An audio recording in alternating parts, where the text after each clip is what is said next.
कभी कभी जिंदगी हमें वहां ले आती है जहां उम्मीद का भी सहारा नहीं बचता। अहाना के साथ भी कुछ ऐसा ही हुआ।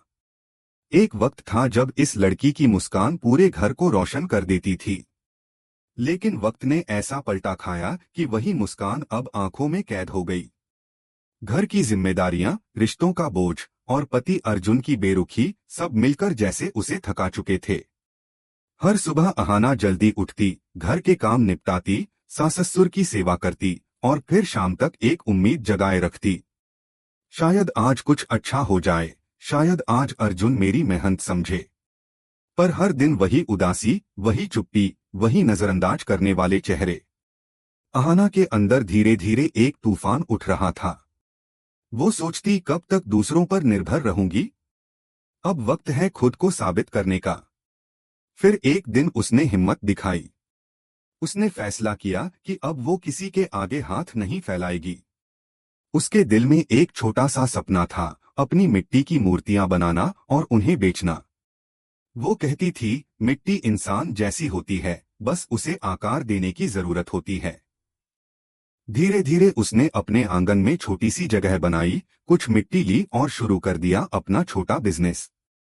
हर मूर्ति में उसकी आत्मा बसी थी, किसी में उसकी हंसी, किसी में उसका संघर्ष, किसी में उसका अधूरा सपना। दिन गुजरते गए, लेकिन न ग्राहक आए न मुनाफा। लोग कहते, अरे इससे क्या होगा अहाना, औरतों के काम की कोई कीमत नहीं। पर अहाना चुप रही। उसने जवाब देने के बजाय अपनी मेहनत से जवाब देना चुना। मगर किस्मत जैसे उससे कुछ और चाहती थी। हर दिन घाटा बढ़ता गया। बैंक का कर्ज सिर पर चढ़ने लगा। और एक दिन जब कोई मूर्ति भी नहीं बिकी, अहाना के सब्र का बांध टूट गया। वो अपने आंगन के कोने में बैठी रही, हाथों में मिट्टी थी और आंखों से बहते आंसू मिट्टी में मिलकर जैसे उसकी मेहनत का रंग बदल रहे थे। उसका मन बोला, क्या सच में मैं असफल हूं? लेकिन अगले ही पल उसके दिल से एक आवाज आई, नहीं, अहाना असफल नहीं हुई, बस ठहर गई है। उसी दिन शाम को जब वह बाजार से लौट रही थी, उसकी नजर एक नई लॉटरी की दुकान पर पड़ी। लोगों की भीड़ थी, सबके चेहरों पर सपनों की चमक। अहाना हल्के से मुस्कुराई और बोली, चलो किस्मत को भी आजमा लेते हैं, क्या पता इस बार मिट्टी में ही सोना निकल आए। उसने एक टिकट खरीदा और उसे अपने बैग में रख लिया। फिर भूल गई, जैसे यह उसकी जिंदगी का कोई मामूली पल हो। लेकिन किस्मत ने तो जैसे उसी की राह देखी थी। कुछ दिनों बाद जब नतीजे घोषित हुए तो मोहल्ले में हलचल मच गई। लॉटरी नंबर अहाना का था। वो रातों रात करोड़पति बन चुकी थी, पूरे 1000 करोड़ रुपए की विजेता। उसका नाम अखबारों में छप गया, टीवी चैनलों पर चलने लगा।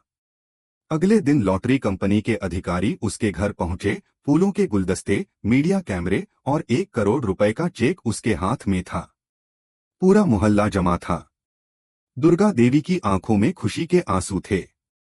जो लोग कल तक अहाना को ताने मारते थे, आज उसके घर की चौखट पर झुके खड़े थे। हर कोई वही कह रहा था, अरे हमने तो हमेशा जाना था यह लड़की कुछ बड़ा करेगी। लेकिन अहाना जानती थी, ये वही लोग हैं जिन्होंने कभी उसके सपनों पर हंसी उड़ाई थी। वो बस मुस्कुराई और बोली, किस्मत तब बदलती है जब इंसान खुद बदलने की ठान ले। अब अहाना के सामने जिंदगी की एक नई किताब खुल चुकी थी। उसने ठान लिया कि वह इन पैसों को सिर्फ ऐशो आराम में नहीं, बल्कि परिवार और समाज की भलाई में लगाएगी। उसने फिर से बिजनेस शुरू करने का फैसला किया, इस बार बड़े स्तर पर, सबको साथ लेकर। लेकिन इस बार एक शर्त थी, फैसले सिर्फ अहाना के होंगे।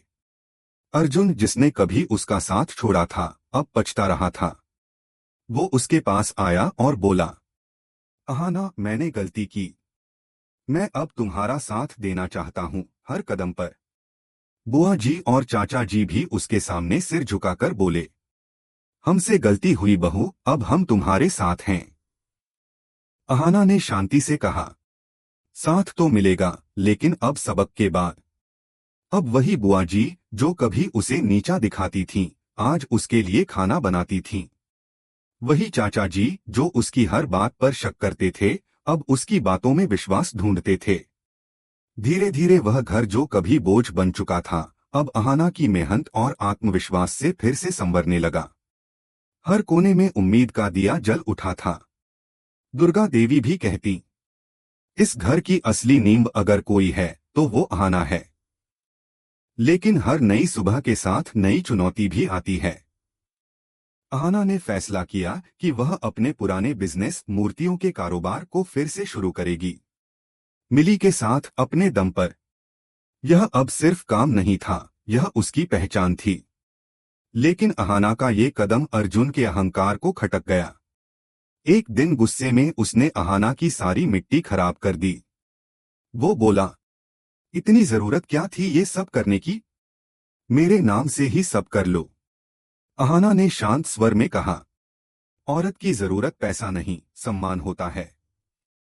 जब सबने मिली का साथ छोड़ दिया था तब मैंने उसका साथ दिया था, क्योंकि रिश्ते नाम से नहीं भरोसे से चलते हैं। दुर्गा देवी यह सब सुन रही थीं। उन्हें पहली बार एहसास हुआ कि अहाना सिर्फ इस घर की बहू नहीं बल्कि इस परिवार की रीढ़ है। उन्होंने सबके सामने कहा, अब से इस घर को वही संभालेगी जिसने इसे टूटने से बचाया है, अहाना। और इस तरह अहाना की नई यात्रा शुरू हुई, जहां वो सिर्फ अपने लिए नहीं बल्कि उन सभी के लिए लड़ने वाली थी जिन्होंने हार मान ली थी। वो साबित करने निकली थी कि अगर एक औरत ठान ले तो मिट्टी से भी राजमहल बना सकती है। सुबह की हल्की धूप खिड़की से झांक रही थी। अहाना ने धीरे से आंखें खोली। सामने टेबल पर रखा वो चेक अब भी वही था, 1000 करोड़ का। लेकिन उस चेक से ज्यादा चमक अहाना की आंखों में थी। उसने आईने में खुद को देखा और मुस्कुराई, अब वक्त है खुद को साबित करने का। पूरे मोहल्ले में सिर्फ एक ही नाम गूंज रहा था, अहाना। जो कभी छोटी सी मिट्टी की मूर्तियां बनाती थी अब शहर की सबसे बड़ी खबर बन चुकी थी। मीडिया के कैमरे उसके घर के बाहर खड़े थे, लोग दरवाजे पर मिठाई लेकर आ रहे थे और जो कल तक उसे गरीब समझते थे आज उसी के आगे झुक रहे थे। लेकिन अहाना के दिल में सिर्फ एक बात थी, अब ये पैसा सिर्फ मेरा नहीं, इस घर की नई नींव बनेगा। उसने सारे पैसों को समझदारी से इस्तेमाल करने की ठानी। पहले उसने घर के पुराने कर्ज चुकाए, फिर बुआजी के लिए मंदिर में दान दिया और अर्जुन के पिता की पुरानी दुकान को फिर से बनवाया। धीरे धीरे वह हर टूटे रिश्ते को जोड़ने लगी। मगर अर्जुन अब भी दूरी बनाए हुए था। उसके अंदर अहंकार की आग जल रही थी। वह सोच नहीं पा रहा था कि जिसकी कभी उसने परवाह तक नहीं की वही औरत आज इतनी ऊंचाई पर कैसे पहुंच गई।